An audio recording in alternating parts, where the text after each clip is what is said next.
যাকাত দেওয়া দয়া না? আম্মা জান আয়েশা রাদিয়াল্লাহু তাআলা আনহার কথা, তিনি যাকাতের মাল একটা গরীব অসুস্থ রোগীর কাছে পৌঁছায় দিবেন।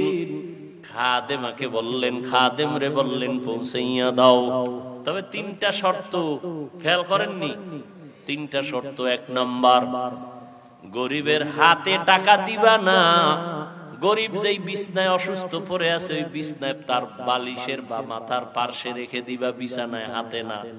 দুই নাম্বার, যাকাত এটা বলবা না। মাইক লাগাই আমরা, মাইক, আইও যাকাত নিবানি। আম্মা জান আয়েশা বলেন যাকাত এটা বলবা না।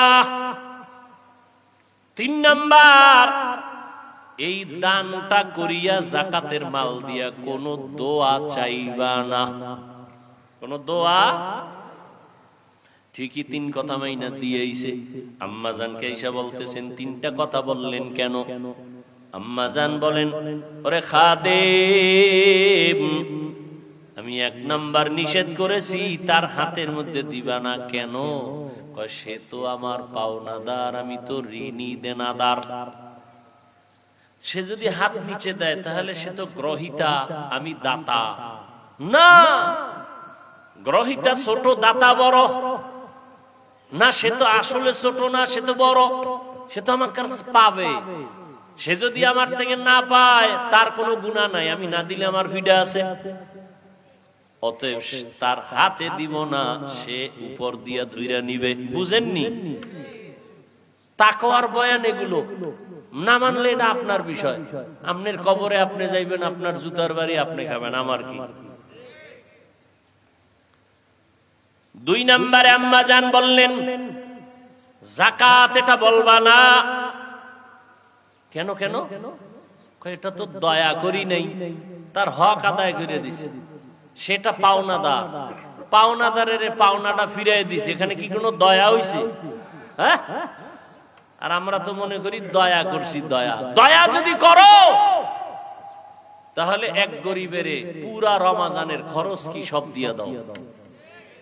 চাল, চালের বস্তা, ডালের বস্তা, চিনির বস্তা, বেসনের বস্তা, সুদ্দা, ঈদের বাজারে কত লাখ টাকা লাগবে, তোর সংসারে কয়জন? 5 জন। 5 জনের জামা কাপড়ে 50,000 লাগবে। ঈদের বাজারে 50 নে 1 লাখ দিয়ে দিলাম। বুঝেন নাই? 1000 না দিয়ে 100 লোকের মন মতো হক আদায় করে দিলে গরিবের কলিজা ভেঙ্গে দোয়া আসবে। যাদের দোয়া লাগে না এখন এগো বুঝাবে কে? এগো দোয়া লাগে না। দ্বিতীয় কোনো দোয়া চাওয়া যাবে না। আমি তো দয়া করি না, দোয়া চাবো কেন? আমি যদি দয়া করি তাই না দোয়া চাওয়া যায়? যাকাতের মাল দেওয়া এটা দয়া না। বুঝেননি? এই বয়ান কোন মসজিদের ইমাম সাহেব করলে উপায় আছে?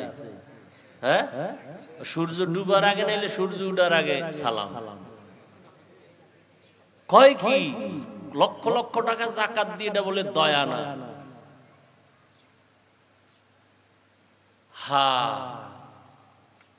নতুন কথা বলছি, মানে সব হুজুরেরা কয় না তো, এই জন্য একজনে কইলে মনে করে নতুন। কোরআন কি নতুন নাজিল হইছে? হ্যাঁ? হাদিস কি নতুন আসছে নাকি? বড় কঠিন, বড় কঠিন জিনিস। গরিবের হক আদায় করেন। রমজানে